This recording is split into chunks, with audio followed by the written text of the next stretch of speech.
Bonsoir à tous, j'espère que vous allez bien, vous avez passé une belle journée et on est heureux de vous accueillir ici ce soir avec le page pour cette conférence débat After Work autour du domaine de l'entrepreneuriat, entrepreneur d'avenir, pardon.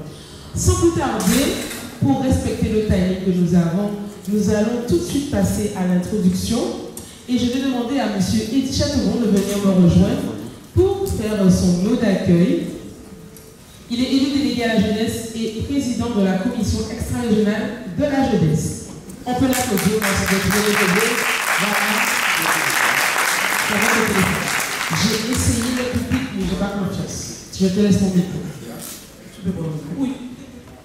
Bonsoir à tous. C'est un plaisir de vous recevoir dans cet espace régional. On va parler des choses qui intéressent la Guadeloupe. Bonsoir à ma collègue Marie-Lise Blanchard, bonsoir aux collaborateurs ici présents, bonsoir aux institutions, banques ou associations privées. Cette thématique d'entrepreneuriat d'avenir, c'est très important pour nous, très important pour la région Guadeloupe. Et pour la petite histoire, en 2015, il y a un candidat qui a proposé un projet, c'était changer l'avenir. Ce changement d'avenir, en fait, c'est ça. C'était basé sur le nouvel modèle économique. Et ce modèle économique est basé franchement sur l'entrepreneuriat. Parce qu'aujourd'hui, qui peut construire la Guadeloupe mieux que ces personnes qui entreprennent? Eh bien, c'est vous. Et c'est pour cela que depuis tantôt, la région Guadeloupe, justement, avec le milieu à l'économie, Marie-Lise Blanchard, accompagne les chefs d'entreprise, accompagne les jeunes créateurs d'entreprise pour mettre en place toute une dynamique économique pour cette Guadeloupe. Aujourd'hui, nous sommes honorés aussi d'avoir avec nous notre marraine, Audrey Languet, qui est une jeune chef d'entreprise, qui a créé une entreprise qui a fait le buzz pendant la foire de Paris. Tout à l'heure, on va se retenir avec elle. Mais en tout cas, c'est un plaisir aujourd'hui d'être là. C'est un plaisir aussi de voir ma collègue, je ne l'ai pas vue. Je ne l'ai pas vu, c'est un plaisir. Donc voilà, nous avons des thématiques autour de 3 thématiques. Dans un premier temps, on va discuter autour de l'entrepreneuriat, ce que c'est. Après, nous passerons aussi pour discuter avec ces partenaires publics privés qui nous aident dans cet engagement partenarial. Et puis à la fin, nous aurons justement un parcours inspirant, qui vont vous donner envie justement de monter en compétence et de créer votre entreprise pour que la Guadeloupe ait pléthore d'entreprises. Donc voilà, donc de 2015, on a eu changement d'avenir, on est passé à continuer d'avancer, mais on est encore en train d'avancer. Et c'est le président Chalus qui a mis ça en place, et c'est le président Chalus qui, franchement, est très dynamique là-dessus, et que s'il n'y a pas Chalus, il le fait inventer, n'est-ce pas? Parce qu'on constate que la Guadeloupe, économiquement, eh bien, ça tourne. Donc merci. Je vous souhaite un bon débat, bonne séance. Je remercie aussi les collaborateurs du plan Action Jeunesse. Je remercie le cabinet, je remercie tout le monde. Et je vous dis bon échange partenariat. Merci. Merci beaucoup. Sans plus tarder, je teste le truc en même temps. Sans plus tarder, nous allons accueillir la marraine de cet événement aujourd'hui. Justement, apparemment, elle a fait le buzz à la foire de Paris. Audrey, tu peux venir me rejoindre. Je vous demande d'applaudir.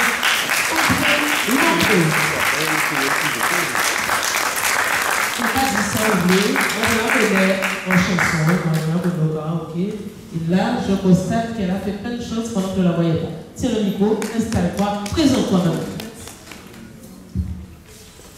Bon, ça va faire. Mais il faut que tu dises un petit mot. Tu dis un petit mot. Tout à l'heure, tu vas venir t'asseoir. On reçoit un petit bruit, mais on veut m'excuser un peu. Je remercie l'équipe d'avoir pensé à moi, de devenir marraine. C'est une belle expérience pour moi. Qu'est-ce que je fais? Bon, faire le buzz, je ne m'y attendais pas du tout. Mais dis-nous qu'est-ce que tu fais justement. Ah oui. Mais dans le micro, près de ta bouche, bien près de ta bouche. Donc en fait, je produis du piment végétarien et je transforme le piment végétarien en poudre. Donc pour l'instant, sur le marché, je suis la seule. Et j'ai une variété de piment végétarien, notamment le jaune, que je pense sur le plan international en poudre, ça n'existe pas. Vous devez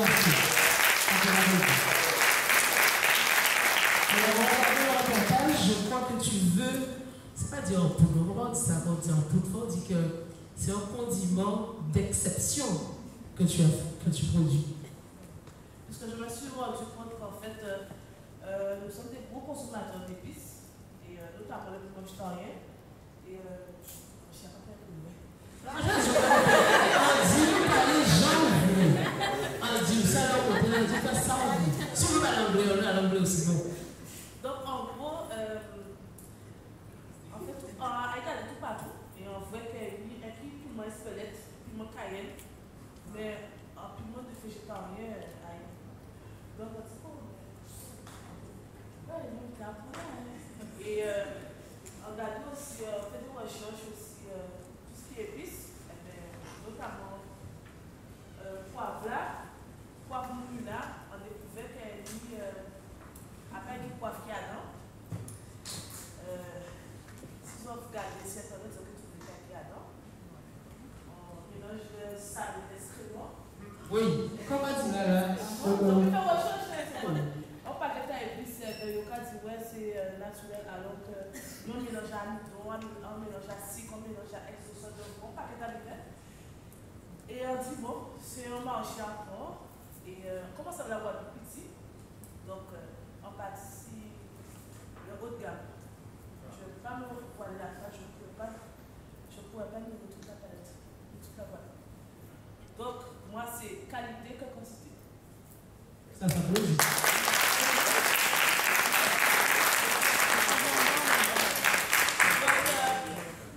En fait, ce qui est important, c'est de avoir l'idée et d'aller jusqu'au bout et de ne pas avoir peur. Et déjà, venu pour le temps, ça peut regarder Netflix, là, ça y est là, ça fait d'autres bivets et ça fait le choix des films. Donc, franchement, applaudissez-le. Je suis très bien. C'est très important à l'entreprise là. C'est important, même très. Dis ça brille fort beaucoup de temps. Donc, Carrie Beryl. Carrie Beryl. Pourquoi Carrie Beryl? Donc, Carrie. Sur Beryl, deux significations. Donc, mon arrière-grand-mère, ma mère est originaire de la Dominique. Donc, mon arrière-grand-mère, elle faisait de la transformation. Et c'était son prénom. Et le Beryl aussi, figurez-vous que le Beryl, c'est une pierre précieuse. Et puis, moi, je me suis dit, la Caraïbe. Précieuse. Donc, chaque fois qu'il a fait par cette Caraïbe-là, mais c'est précieux. Donc,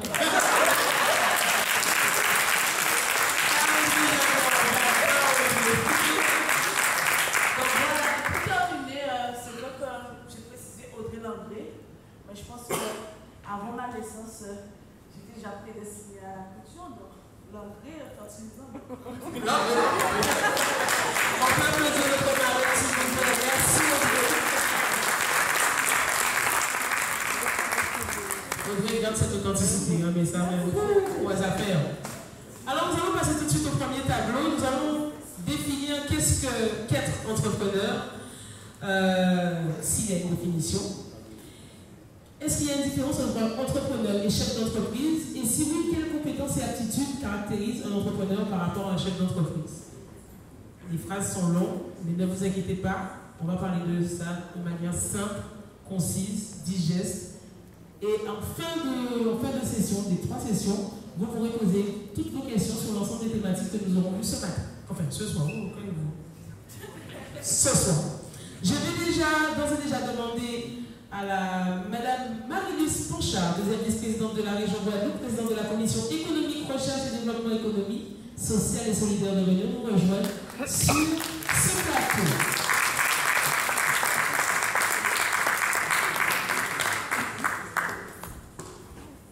Elle s'installe, et puis voilà, tu vas venir s'installer.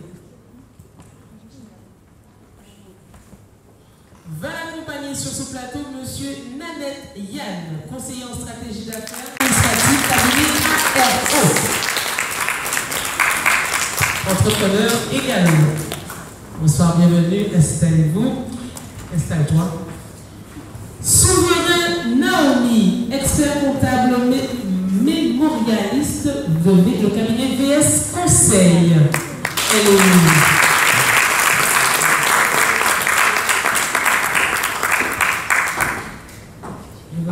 besoin d'elle, je pense. Madame Erika Macabre, référente Young Advisor, Crédit Agricole Guadeloupe, est demandée également.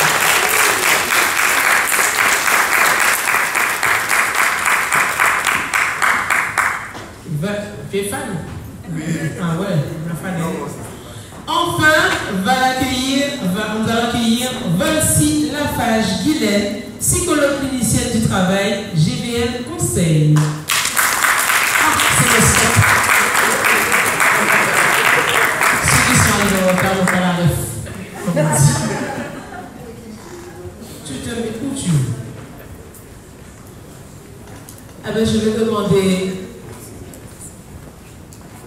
à Madame Marie-Louise Planchard de tout le monde vous connaît. On parle d'entrepreneuriat. Vous êtes présidente de la Commission économie, recherche et développement, économie sociale et solidaire dans la région Guadeloupe. Présentez-vous votre avis sur l'entrepreneur. Qu'est-ce qu'un entrepreneur, chef d'entreprise? Est-ce qu'il y a une différence? Vous avez la parole. Technicien, ça marche pas. Bonsoir à tous. Il y a à mes côtés un expert comptable, il y a une banquière, il y a tous les ingrédients tout à l'heure qui vont vraiment définir le rôle du chef d'entreprise, la place de l'entrepreneuriat dans le développement économique. Moi, j'ai surtout envie de me présenter. Vous me connaissez, vous me voyez souvent à la télévision. Mais ce qu'il est important de dire, je veux d'ailleurs saluer Dominique Virassami ici présente, d'ailleurs au regard des missions qui sont les siennes, des fonctions qu'il occupe au niveau de France Active, pourra aussi intervenir. Mais ce qui est important, c'est que vous compreniez aussi comment cela fonctionne. Parce que l'entrepreneuriat, c'est l'avenir de notre territoire. Il n'y a pas, je dirais, de développement possible sans entreprise. Il n'y a pas de possibilité de faire avancer sur beaucoup de sujets s'il n'y a pas cette volonté d'entreprendre, volonté d'agir, volonté de faire évoluer la société. Mais pour ça, il faut aussi qu'il y ait un cadre. Et en fait, si je suis présente ce soir, c'est pour rappeler le rôle des institutions, le rôle effectivement des acteurs qui sont là pour accompagner les entrepreneurs de demain. Nous sommes effectivement des hommes et des femmes politiques. Nous avons en charge de régler les problèmes au quotidien, les problèmes qui se posent. Mais nous avons surtout la responsabilité de préparer l'avenir, de préparer le terrain pour les générations futures. C'est-à-dire qu'à un moment donné, il faut se projeter, et se projeter, c'est donner la possibilité que cette envie d'entreprendre, elle puisse se concrétiser. C'est pour ça que vous avez une politique de soutien autour de l'innovation. On l'a vu tout à l'heure avec Audrey, ça commence effectivement à partir d'une idée. Comment cette idée peut émerger, comment elle peut se concrétiser. C'est le rôle de la collectivité d'accompagner pour que ces idées puissent se construire. Après, il y a tout un cheminement. Il faut savoir, est-ce que l'économie de la Guadeloupe, et même au-delà de la Guadeloupe, est-ce que cette idée pourra vraiment permettre que demain, cette entreprise va se développer, va créer de la richesse, va créer des emplois. Parce que quand on crée une entreprise, certes, bon, il y a, quand j'ai la Clodion, on va parler de l'économie sociale et solidaire, et c'est combien je suis attachée. Mais au départ, une entreprise, on sait qu'on est dans une économie de marché, se pose la question de la rentabilité, se pose la question effectivement de la possibilité pour elle d'avoir des recettes pour couvrir ses charges. Donc on ne peut pas se lancer dans un projet sans effectivement prendre en compte toutes ces dimensions. Et puis il faut connaître le territoire sur lequel on est. C'est le rôle de la collectivité. La collectivité, elle est là pour dire quels sont les secteurs prioritaires, quels sont les secteurs où il y a un potentiel. Il ne s'agit pas de vouloir faire quelque chose, si on peut vouloir, mais à ce moment-là on sait qu'il faut s'expatrier parce qu'on n'est pas sur le bon terrain. Et ça c'est un choix de vie.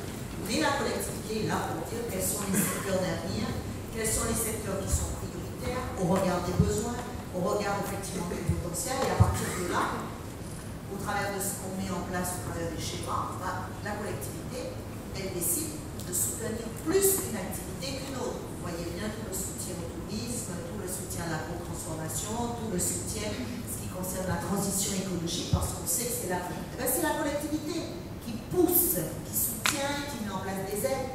Alors quand on est demain un entrepreneur et qu'on a envie, il faut prendre en compte cela pour se dire si je veux m'implanter, si je veux pouvoir me développer, ben, quels sont les secteurs qui aujourd'hui potentiellement je pourrais avoir la possibilité de créer ces entreprises, de créer ces activités. Ben, pour cela, il faut connaître. Et ce tissu économique, ben, c'est la région qui participe à le faire savoir. Et puis, il y a tous ceux qui viennent en accompagnement financier, même si la région c'est aussi le rôle des banques. Voilà, c'est le rôle des banques. C'est le rôle aussi de conseil, parce qu'on peut avoir une très belle idée comme Audrey, mais après, il faut savoir gérer une entreprise et donc tout le conseil sur la fiscalité qui existe et qui n'est pas simplement un choix local, mais qui est au plan national. Et si on veut vraiment se développer à l'international, il faut connaître les dispositifs. C'est le rôle de l'expert comptable, c'est le rôle du conseiller fiscal. Donc c'est tout ça qu'il faut mettre en musique. Donc les institutions sont très importantes. Pensez, imaginez qu'on pourra faire tout seul. Je crois qu'à un moment, forcément, on ira frapper à la porte de l'institution. Et donc ça, il faut bien prendre en compte cet élément lorsque demain, on veut entreprendre, on veut devenir un chef d'entreprise. Voilà. Merci beaucoup, effectivement. Oui, on peut la mesure.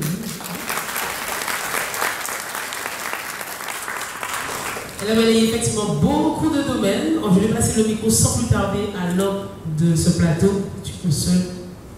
Ça va, monsieur Nanette? Tu aurais pu faire partie du deuxième plateau d'ailleurs, puisque tu es un entrepreneur également. Je te laisse le micro pour nous présenter qui tu es et puis ta vision de l'entrepreneur. Merci. Tout d'abord, bonsoir à tous.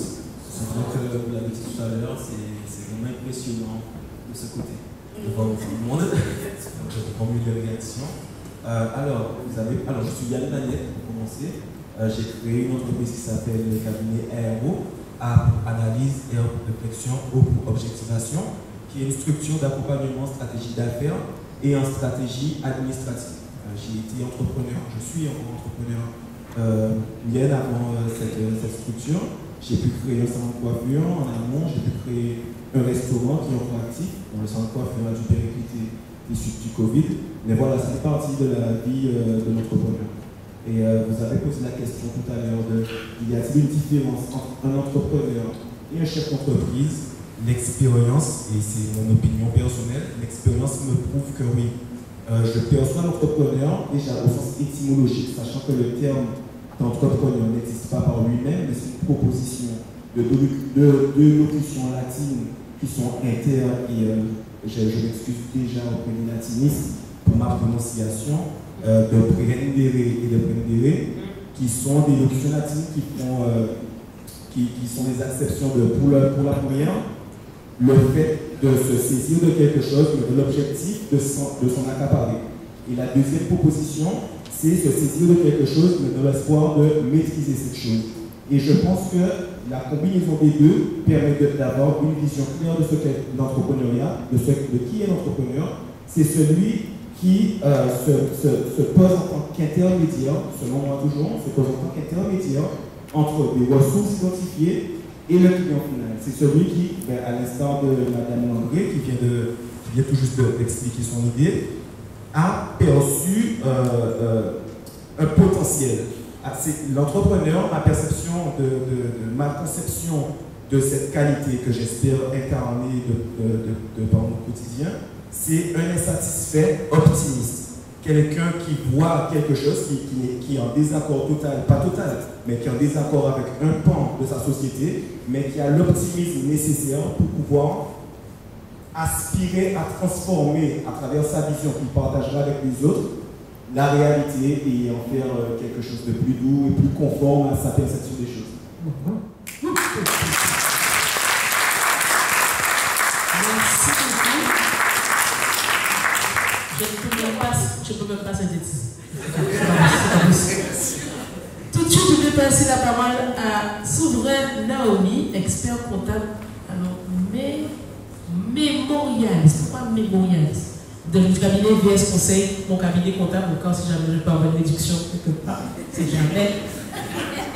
Bonsoir à tous, donc Souveraine Arnaud, donc expert comptable mémorialiste, parce que je ne suis pas encore expert comptable. J'ai déjà passé toutes les épreuves, enfin j'ai déjà passé tout le stage, etc. Et là, il me manque juste les épreuves à passer pour devenir enfin expert comptable. Donc, je vais d'abord parler de l'entrepreneur. Donc, c'est quelqu'un, comme je disais, qui a une vision, c'est quelqu'un qui a une ambition. Il faut savoir que l'entrepreneur, du coup, il va agir en toute indépendance. C'est différent de salarié. Il va,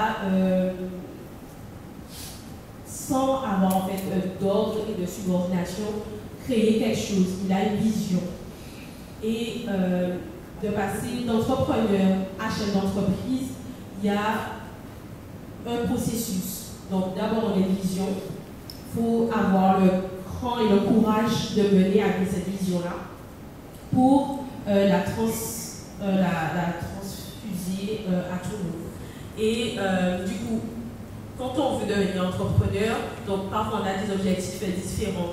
C'est-à-dire que celui-là veut juste quitter son emploi et créer son emploi personnel. D'autres ont envie de créer quelque chose avec une plus grande dimension. Donc il faut d'abord que l'entrepreneur prenne conscience en fait de sa vision et justement comme disait Madame Panchard, il faut vraiment que l'entrepreneur soit aussi accompagné par les banques, mais d'abord aussi avoir un conseiller de qualité. Donc le conseiller de qualité, il est là pour donc l'entrepreneur a sa vision. Après le conseiller, il est là pour dire est-ce que économiquement c'est viable, alerter sur ce qu'il a prévu de faire et ce qui sera réellement réalisable. Le cabinet comptable n'est pas forcément là pour faire une étude de marché, mais elle peut donner des pistes. Quel client vous ciblez, quel fournisseur, à quel prix, qu'est-ce que vous souhaitez faire et permettre en fait d'aboutir par exemple premièrement sur un business plan. Maintenant j'ai un budget, c'est mon projet, vers qui je me tourne, la banque, les collectivités, informer aussi sur les aides. La région, vous le faites déjà très bien, mais l'expert aussi est là pour vous dire, n'oubliez pas, vous êtes venu dans cette conférence, mais n'oubliez pas, telle aide existe. Donc pour pouvoir vraiment optimiser votre projet et faire en fait, vous permettre en fait de prendre le moins de risques possible puisque vous allez être accompagné sur le début du projet, pouvoir vraiment vous propulser et lancer quelque chose de qualité. Donc il faut aussi se mettre en tête que l'entrepreneur après, sauf s'il décide de vraiment rester dans sa bulle et dans sa petite entreprise, deviendra normalement chef d'entreprise. Et la chef d'entreprise, c'est autre chose. Il faut pouvoir gérer, par exemple, les salariés, si vous le souhaitez. Il faut pouvoir être conscient du management à avoir. Il faut être conscient de la paperasse aussi. C'est-à-dire même le chef d'entreprise, même l'entrepreneur qui reste seul à son compte, ben vous allez après devoir rendre des comptes aux services fiscaux, mais aussi rendre des comptes, par exemple, à la collectivité qui vous donne des sous. Donc, l'expert comptable est là aussi pour vous accompagner, vous alerter sur toutes les procédures à mettre en place. Elle vous permet aussi, l'expert vous permet aussi d'avoir des outils à votre disposition pour suivre votre projet. Donc, on a un projet, on le réalise, mais après, il faut regarder les retombées. On avait prévu, par exemple, d'avoir un chiffre d'affaires de temps. Est-ce qu'on l'a atteint? Si on ne l'a pas atteint, pourquoi? Est-ce qu'on était trop optimiste au début? Donc, il faut vraiment, pour finir, juste ne pas oublier de garder en fait un envie. Utiliser en fait tous les moyens qui sont à votre disposition pour pouvoir réussir. Donc, en s'entourant d'une bonne banque, d'un conseiller qui répond, de la collectivité, ne pas avoir peur et ne pas hésiter à utiliser les fonds qui sont à la disposition de la Guadeloupe. Et aussi d'avoir un conseiller qui comprendra votre projet, qui comprendra votre vision. Merci beaucoup. Merci, monsieur. Il faut un comptable dans sa vie. Il m'a déjà sauvé plein de fois. Merci le comptable. Erika Macabre qui représente Young Advisor. C'est. Alors j'explique. Vas-y. Bonsoir à tous. Erika Macabre, référent Young Advisor. J'ai la chance d'encadrer 54 conseillers jeunes qui s'engagent pour les jeunes du territoire. Des jeunes du territoire pour parler aux jeunes du territoire. Il n'y a pas que le côté bancaire avec les Young Advisors. Il y a vraiment un accompagnement, mais un engagement pour les jeunes du territoire. Cela fait partie de notre ADN. J'y tiens parce que c'est mon bébé. Aujourd'hui, ce bébé grandit parce que c'est un exemple aussi pour les questions régionales de la métropole. C'est un projet qui part aussi en métropole. Et grâce à ces personnes, parce que ce sont mes pépites, ils font partie de ma colonne vertébrale. J'explique, parce que je parle beaucoup. J'explique qu'ils font partie de ma colonne vertébrale. Tout ça pour vous expliquer l'entrepreneuriat, c'est ça aussi. C'est création, projet, ADN, vision. Donner envie. Donner envie à votre conseiller qui doit vous suivre dans votre projet. Avoir la posture. La posture ne veut pas dire condescendance. La posture veut dire affirmation de soi et convaincre.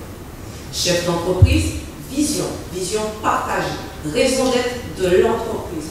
Une entreprise doit avoir une raison d'être pour fleurir à travers ses salariés. C'est ça aussi un chef d'entreprise et c'est ça aussi un entrepreneur.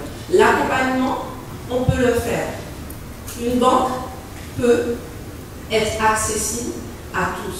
Cependant, c'est à vous de convaincre la banque. C'est à vous de prouver que vous êtes différent de quelqu'un d'autre. On a droit à l'erreur. On peut ne pas connaître son bilan prévisionnel pour se faire accompagner. On peut ne pas connaître qu'est-ce que c'est un chiffre d'affaires. Un chiffre d'affaires, excusez-moi. On apprend. Tout s'apprend. Mais il faut avoir de la rigueur. Quand on vient devant son banquier, on doit être rigoureux. Savoir connaître son produit, quelle que soit son entreprise. Être convaincu, convaincre la personne qui est en face de soi, de nous. Mais pas que susciter l'intérêt, c'est important de susciter. Aller sur le terrain aussi. N'ayez pas peur de mouiller la chemise, de voir ailleurs comment ça se passe. N'ayez pas peur, osez. Osez, c'est important. Vous êtes sur un territoire qui peut vous apporter, et des collectivités qui peuvent vous apporter des choses. Osez, mais dosez. Osez, mais dosez. Surtout, n'oubliez pas, vous êtes dans le besoin. C'est pas parce que vous connaissez, vous êtes sûr de votre produit, sûr de ce que vous apportez, que vous devez arriver et puis la condenser. Non, on est humble, on reste humble. Moi, quand je viens vers vous, je suis humble. C'est avec toute humilité et c'est un honneur pour moi de vous parler. Vous n'êtes pas obligé de me choisir moi en tant que banquier, mais je sais ce que nous pouvons vous apporter. L'accompagnement, l'engagement vers le territoire et vous suivre dans votre développement au sein de votre entreprise. Voilà. Merci.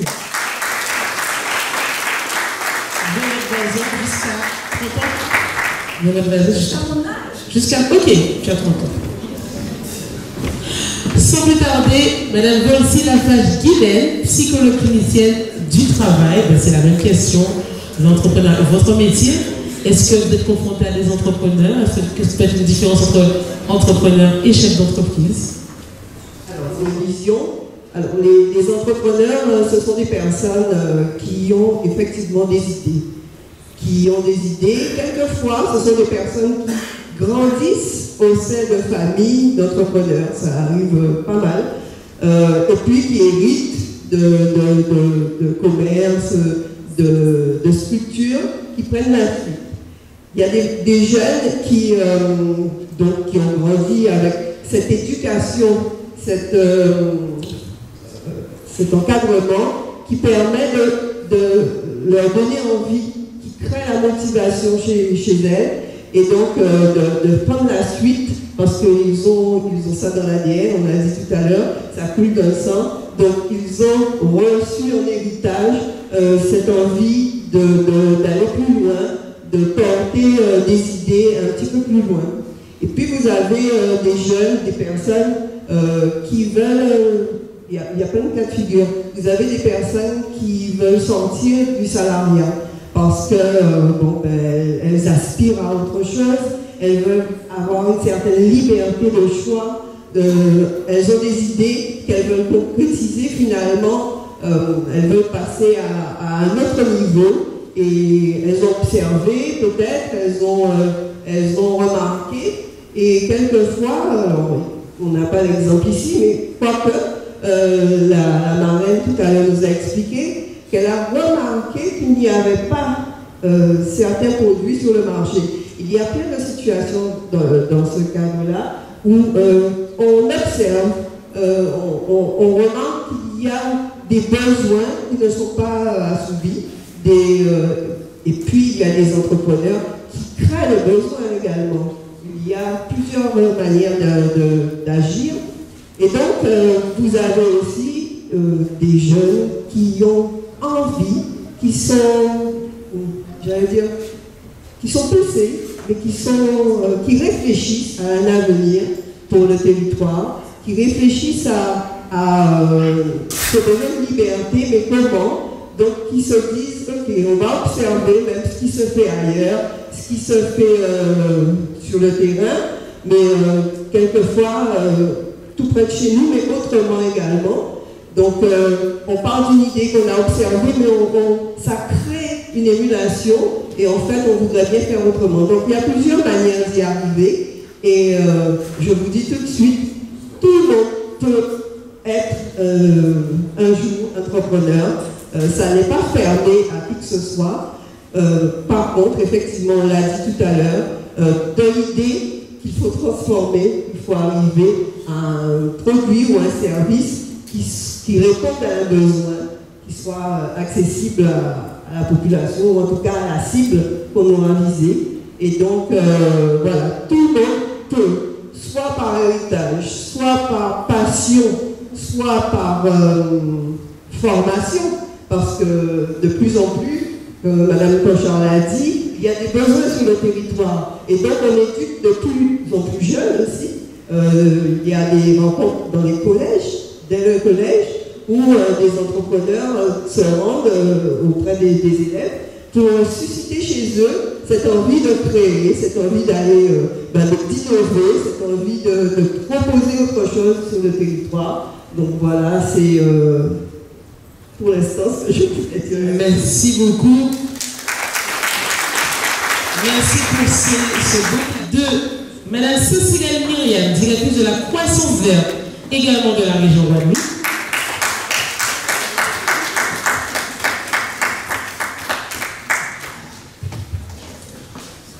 Alors, nous aurons également Alexis Radji, chargé de clientèle professionnelle et advisor au Crédit Agricole. Il ne vient pas seul parce qu'il n'est pas cher. Son team, c'est Colombe Vertebala, Rava Michael, également du Crédit Agricole. À côté de toutes ces personnes, M. Virasamy Dominique, président de France Active Guadeloupe, va venir nous rejoindre. Pierre Cathy, Madame Pierre Cathy sera également avec nous, chargée de mission animation territoriale au sein de la direction déléguée Europe.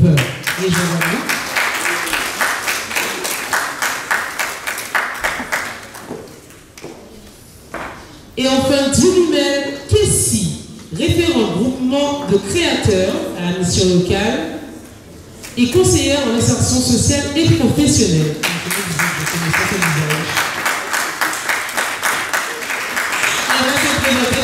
France Travail, anciennement Pôle emploi. Voilà. Vous êtes venus avec nous ce soir.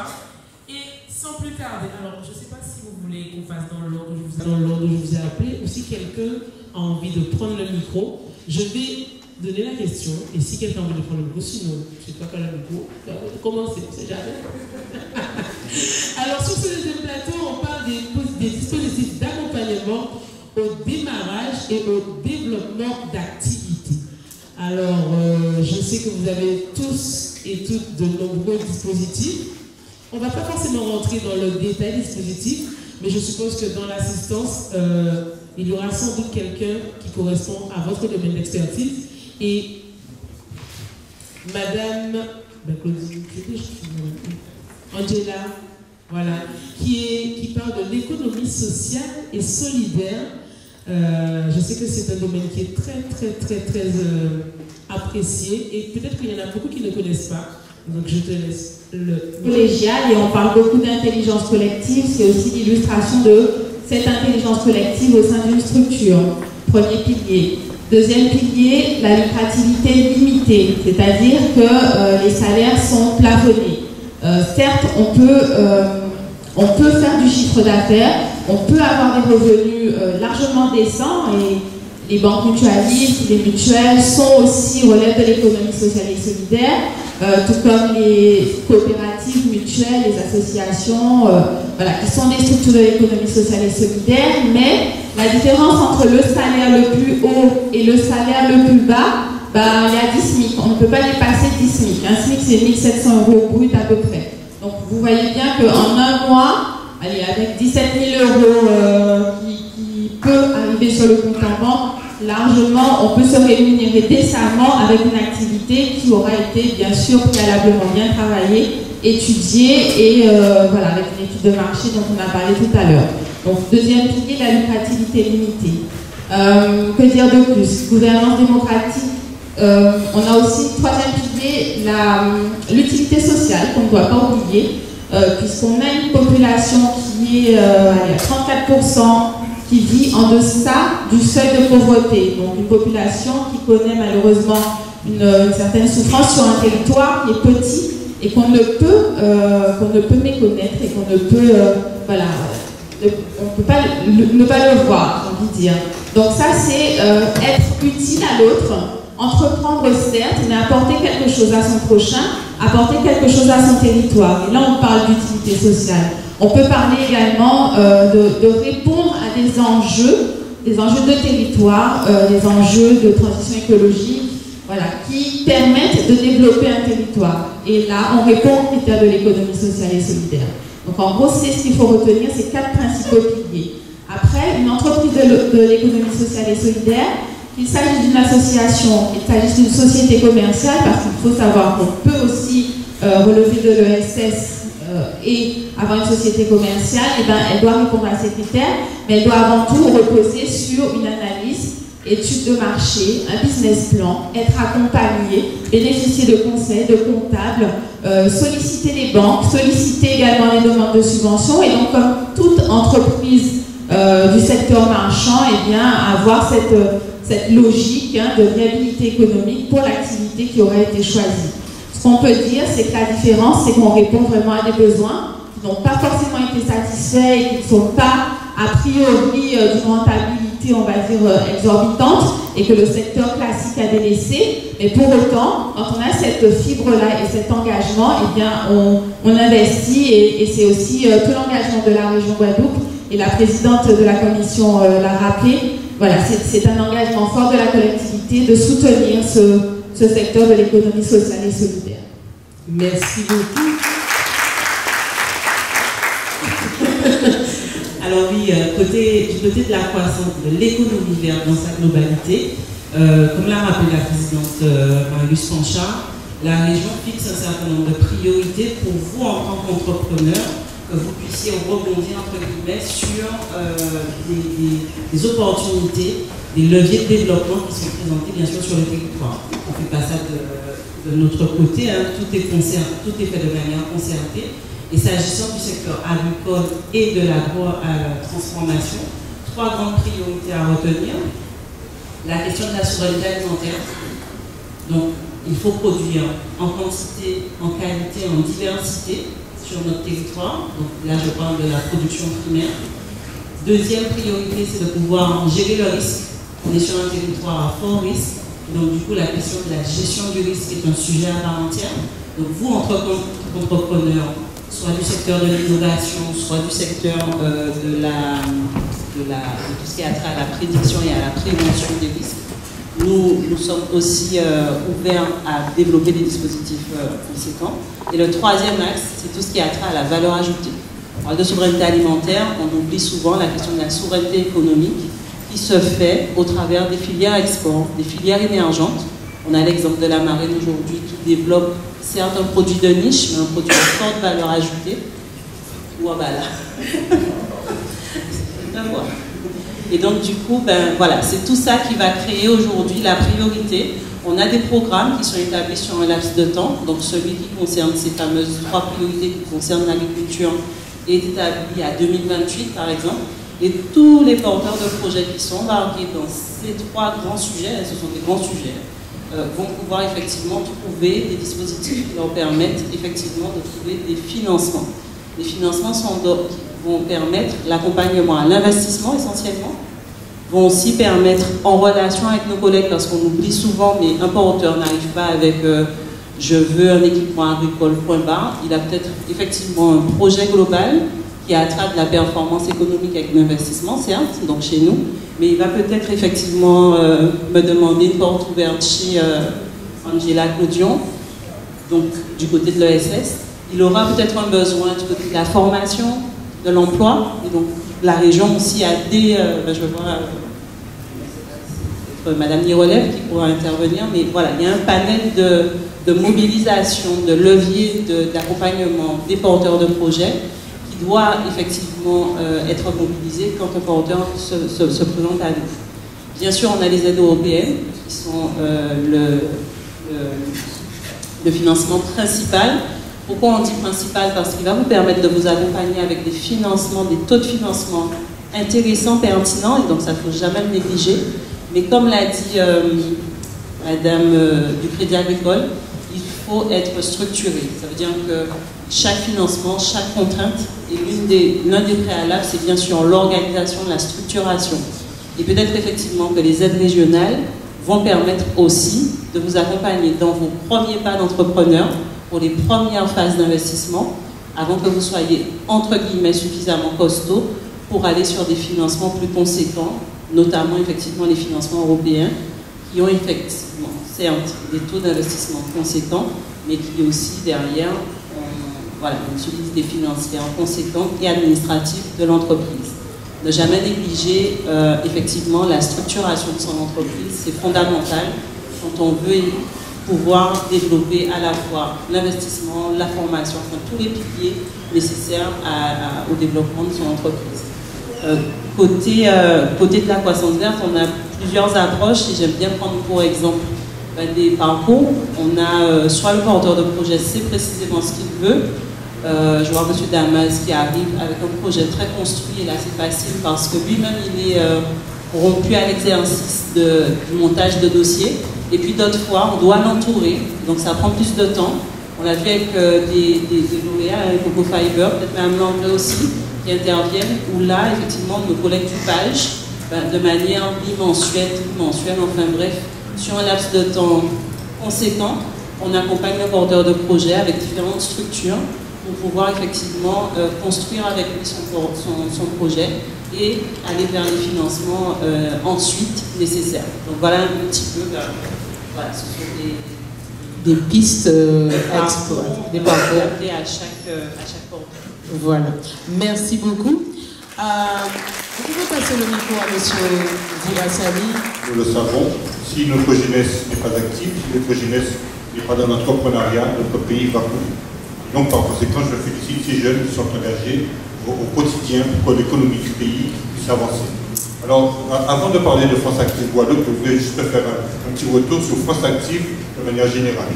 France Active, c'est depuis 30 ans qu'elle existe dans l'Hexagone, avec un réseau de 35 associations étalées sur tous les territoires de France et de Navarre. Et donc, c'est plus de 750 employés et 2500 bénévoles qui animent au quotidien les activités de toutes les structures de France Active. Et donc, pendant 2 ans, France Active de France a animé des missions en collaboration avec la CRES, la Chambre régionale de l'économie sociale et solidaire. Et naturellement, je profite de ce micro pour faire un petit clin d'œil, un remerciement à Marie-Luce Panchard, au président Harry Chavus et Teddy Bernadotte qui se sont battus pour que France Active Guadeloupe prenne naissance. Puisqu'il faut savoir il y a un force active en Martinique, en Guyane, à l'île de la Réunion, à Mayotte, un peu partout. Et donc, ils se sont battus pour que ça existe. Alors, comment ça fonctionne chez nous? C'est-à-dire que nous accompagnons les porteurs de projets. Quand vous êtes surtout quand vous êtes dans l'économie sociale et solidaire. L'économie sociale et solidaire représente un peu plus de 11,4% du territoire. Ce n'est pas rien, parce que sur 100% de l'économie réelle, nous avons 11% de l'économie qui est frappée du saut de l'économie sociale et solidaire. Ça veut dire que nous avons tout un pays qui fait ruisseler un financement auprès des autres structures qui existent déjà. Et donc à ce moment-là, quand la personne monte un projet dans ce sens-là, il faudrait que cette personne-là soit au RSA, soit demandeur d'emploi, ou soit en QPV, un quartier prioritaire de la ville. À ce moment-là, quand le projet est monté, il faut que la personne puisse présenter aussi un business plan sur 3 ans qui tienne la route. À ce moment-là, nous allons étudier le dossier. Ce dossier va passer en commission s'il est validé. Et quand le dossier est validé, nous cherchons les financements. Et nous avons un avantage par rapport à beaucoup de structures, c'est que nous sommes garantie bancaire. Ce qui veut dire que quand vous allez voir le banquier, quelque part avec votre projet, le banquier vous dit, est-ce que vous avez une caution? Non, vous n'en avez pas. Tandis que chez nous, nous allons chercher le financement, mais nous garantissons à 80% notre garantie bancaire à 80%. Donc, ce qui veut dire que quelque part, nous apportons un gage de réussite optimum pour les porteurs de projets. Donc, c'est un petit peu, j'ai brossé rapidement cette image, et c'est très important que je vous dise que je sorte de ma casquette de président de France Active Guadeloupe pour vous dire aussi, je prends ma seconde casquette du SNEC, sauver notre entreprise guadeloupéenne, pour dire que ce n'est pas tout de monter une entreprise. La réussite tient du fait que vous choisissez le bon statut pour votre entreprise. Parce que j'ai vu très souvent des gens dire je veux monter une entreprise en auto-entrepreneuriat, en micro-entreprise. Et bien souvent, ce n'est pas le bon statut. Il y en a plusieurs. Il y a auto-entrepreneurs, micro-entreprises, réels simplifiés, il y a des SAS, des SASU, il y a des EIRL, il y a pléthore de statuts. Et selon le choix de votre entreprise, la dimension économique que vous donnez à votre entreprise, il est important de faire le bon choix dès le départ, quitte à ce que l'entreprise puisse évoluer en qualité et donc en statut. À ce moment-là, nous pourrons grandir ensemble pour ce pays Guadeloupe. Et pour vraiment terminer, la chance que nous avons dans ce pays Guadeloupe, et je tiens à le dire, nous avons un pays, la Guadeloupe, qui fonctionne 12 mois sur 12 mois. Carnaval, Pentecôte, Pâques, grandes vacances, Terre de Blues, Tour de la Guadeloupe, rendez-vous gastronomique. En fait, toute l'année, le pays fonctionne. Il y a du travail pour tout le monde.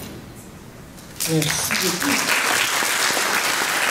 On va passer c'est que le président École a lancé une structure qui s'appelle Propulse, donc qui permet aujourd'hui à un entrepreneur qui ne sait pas comment réaliser son business plan de suivre des étapes en répondant à des questions, de pouvoir sortir un business plan déjà présentable à l'organisme à son procédé. Donc c'est déjà une première étape effectivement dans ce schéma d'accompagnement. Après, en termes de sans pour autant revenir sur ce qu'on a déjà dit, mais c'est important pour l'entrepreneur de maîtriser son sujet, son prévisionnel. C'est-à-dire que lorsque, par exemple, lorsqu'on reçoit nous, en tant que chargé professionnel, un entrepreneur pour la présentation, pour l'accompagnement sur le financement, il a beau venir avec des éléments. Donc, première question, ça sera on vous écoute. Pour nous, c'est primordial d'écouter l'entrepreneur dans la présentation de son projet. C'est un élément important parce que ça nous permet de pallier la maîtrise du sujet et de croire aussi dans son projet. Parce qu'il faut savoir que lorsqu'on présente une demande de financement, le conseiller, c'est lui qui est en lien avec le porteur de projet. Ce qu'on appelle des engagements, donc des organismes décisionnaires sur le financement. Et à aucun moment, ils vont voir cette personne. Donc, ce qui dit que s'il ne voit pas cette personne, on doit faire le lien justement entre ce que lui va pouvoir nous donner comme information et ce qu'on va pouvoir retranscrire. Donc, c'est important que lors de ces entretiens, il puisse nous donner tous les éléments importants justement pour l'accompagner au mieux.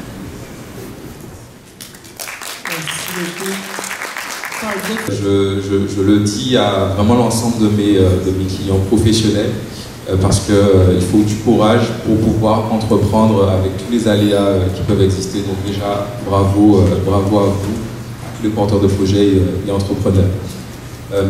D'un point de vue accompagnement, j'insiste encore de la même manière que Mme Macab et que Radji Alexis juste avant moi, sur l'amont avant d'arriver devant son banquier. C'est très important de maîtriser son marché parce que justement le comptable va s'occuper de la partie chiffrée. Vous allez donc réaliser votre business plan et votre étude de marché, mais lorsque vous arrivez donc dans notre bureau, on va vous écouter. C'est-à-dire qu'on veut entendre la personne qui est en face de nous. Le business plan, on peut le lire tranquillement après, on peut savoir quel résultat est-ce que vous allez faire, mais c'est important de connaître l'homme, la femme qui est juste en face de nous pour pouvoir ensuite croire en son projet et après le défendre. Ça, c'est très important.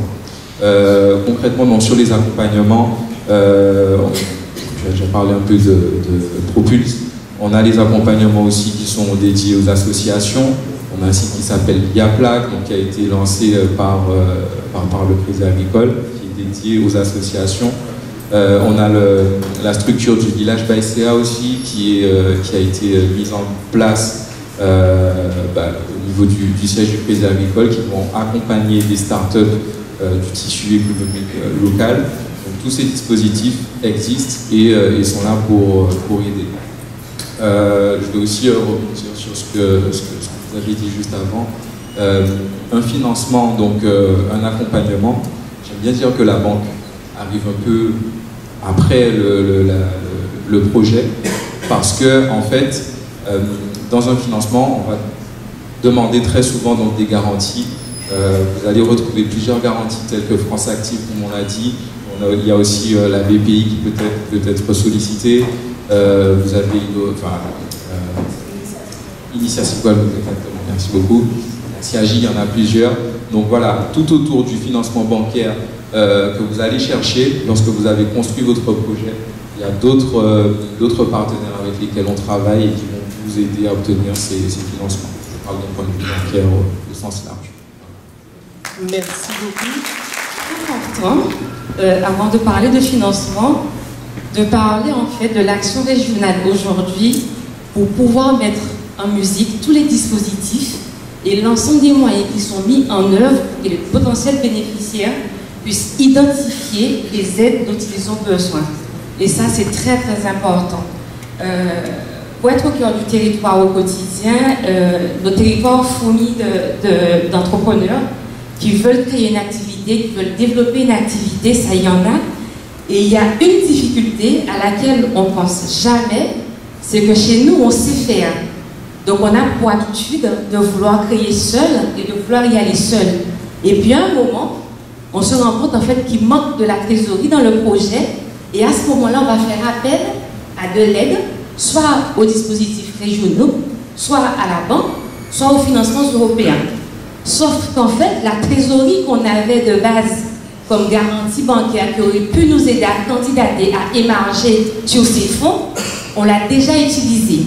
Donc ça, c'est vrai que c'est une difficulté. Aujourd'hui, le travail qu'on met en place, évidemment, c'est au niveau de la collectivité, la vulgarisation de l'information. Et ça, c'est important à plusieurs niveaux, puisqu'en fait, le bénéficiaire va avoir besoin de financement. Ça arrive des fois qu'ils viennent, qui disent, oui, qu'est-ce que vous financez? Voilà, pour pouvoir identifier quels seront les besoins sur le projet. Donc en fait, l'intervention est, on l'a dit, accompagnée pour aider au processus de professionnalisation, ça c'est important, mais autour de cela, avoir les bonnes informations, les bons interlocuteurs et au bon moment. Et ça, c'est un travail qu'on a mis en place au niveau de la collectivité.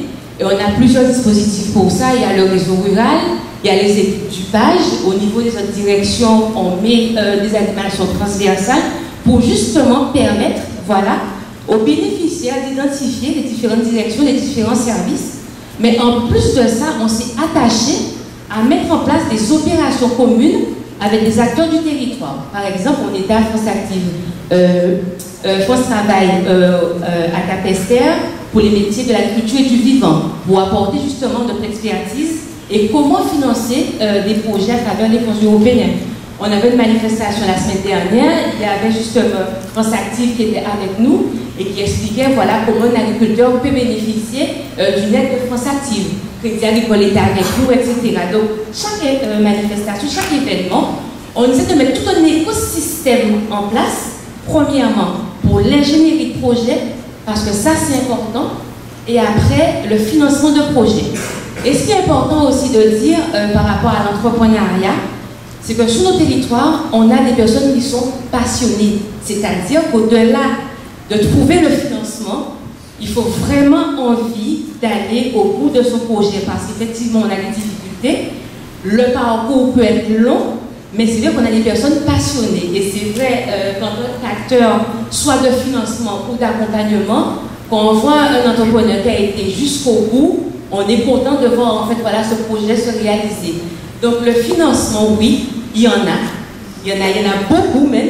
Il y a énormément de dispositifs. Ma collègue, Mme Cécile le disait tout à l'heure, il y a les dispositifs régionaux, il y a les dispositifs européens.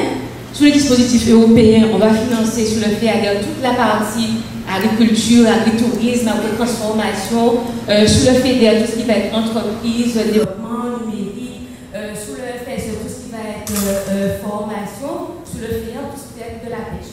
Donc en fait, ne serait-ce que sur les fonds européens, on a voilà, beaucoup de dispositifs qui peuvent répondre aux besoins d'investissement, de financement des territoires, mais aujourd'hui, l'action qu'on mène surtout, c'est de permettre aux porteurs de projet d'identifier voilà, les principales étapes du projet, et ça en fait, on a un panel de personnes ici qui peuvent le faire, et aussi identifier le financement. On va aller sur le dispositif régional, on aura un volume financier, un besoin identifié. On ira sur du financement européen, on sera déjà sur de plus grands volumes financiers. Le projet ne sera pas le même. En tout cas, il y aura toujours des équipes qui seront mobilisées pour accompagner les porteurs de projets. Actuellement, on est dans une très bonne période puisqu'on est vraiment dans les lancements des nouveaux programmes sur 21-27 où voilà, toutes les actions que nous menons autour sur les territoires pour justement sensibiliser, vulgariser l'information à destination des porteurs de projets pour qu'ils sachent qu'effectivement, il y a des dispositifs qui sont à leur disposition et pareil, on travaille de manière transversale avec les équipes du PAGE.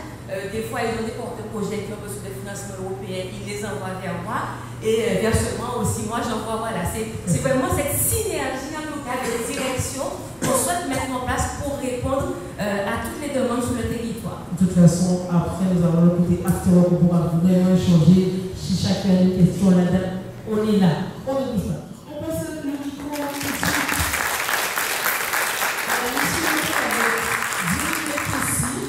qui est également référent gouvernement de créateur à la mission locale et conseillère en insertion sociale et professionnelle à la mission locale. Et je sais qu'à la mission locale, c'est pour les 18-25 ans, avec plein de possibilités d'accompagnement, notamment pour les entrepreneurs. Je laisse le micro. Bonsoir et merci Véronique pour cette invitation. Alors, à la mission locale, nous avons un dispositif qui s'appelle le groupement de créateurs qui accompagne les jeunes, comme elle l'a dit, de 18 à 25 ans dans leur projet de création d'activité. Nous sommes en amont de beaucoup d'étapes, nous sommes sur la partie émergence de projet. Donc vraiment au moment où la personne elle a une idée et elle se dit ok, ben, avec ça je peux faire quelque chose, comment faire? On met vraiment un point d'honneur surtout à la posture, à se connaître son idée, à se connaître soi avant de pouvoir vous dire ok, ben là vous êtes prêt, vous pouvez aller rencontrer une banque, un conseiller en création d'activité qui va avec vous mais concrétiser ce projet, rédiger un business plan. On essaie tout autant qu'on peut, mais à vous accompagner à différentes étapes, à servir d'intermédiaire avec certaines structures. Nous allons vous permettre de savoir quels sont vos freins, parce qu'il faut savoir que beaucoup de personnes, comme le disaient les collègues, beaucoup de jeunes surtout ont beaucoup d'idées de création, mais ils ne concrétisent pas leur projet, parce qu'on c'est facile en fait de se lever et de se dire ah j'ai une super idée. Mais après il faut savoir que des personnes comme vous qui vont au fait de l'actualité, qui se renseignent, qui vont les démarches, il y en a très peu. Donc on parle beaucoup de personnes qui ont des idées, mais après les créations d'entreprises, on en a beaucoup moins que ce que nous on peut rencontrer comme personnes qui ont cette idée de création. Être un entrepreneur, ça demande de la ténacité, Ça demande beaucoup de courage, ça demande de se réveiller tôt, de se coucher tard. Je pense que la marraine pourra vous le dire. Parce qu'entre le moment où on veut faire quelque chose et on se rend compte qu'il y a des petits frais qu'on a au quotidien, des choses qu'on pensait pouvoir faire mais qui, par rapport à certaines obligations, ce n'est pas possible. Donc il faut trouver une autre idée pour ne pas abandonner son projet. Mais c'est vraiment cette motivation qu'il faut avoir qui fera de vous des entrepreneurs de demain. On pourra dire effectivement être à la clé. Et comme le disait madame, mais en fait, comme le disait Cathy, mais en fait, ce qui est bien, c'est de pouvoir avoir cette fierté d'avoir accompagné quelqu'un au début et de se dire, non, mais c'est bien, il a créé. Et nous sommes les premiers fiers à aller dans vos différentes entreprises. Lors de beaucoup de manifestations, et souvent avec le Crédit Agricole, on a l'occasion d'intervenir devant des jeunes entrepreneurs, devant des entrepreneurs un peu plus matures, et en amont, on leur donne des conseils, mais qui ne sont pas toujours suivis. Et comme on le disait, on le rappelle souvent, on pense toujours tout savoir, on pense toujours qu'on pourra faire seul, et à un moment, on se retrouve coincé parce qu'on l'aura fait seul, sans conseil de personnes qui auront une certaine expertise qu'on n'a pas forcément, puisqu'on est peut-être fort dans les domaines dans lesquels on veut créer, mais on ne sait pas forcément tout dans tout ce sillage qui est l'entrepreneuriat, la création d'entreprise, les obligations, les étapes à ne pas franchir avant telle ou telle démarche, mais souvent on se retrouve à être bloqué. Donc c'est là aussi où nous intervenons, nous faisons la partie émergence avec vous, mais nous vous accompagnons aussi à chaque étape de la concrétisation de votre projet et avec les différentes structures avec lesquelles nous sommes partenaires.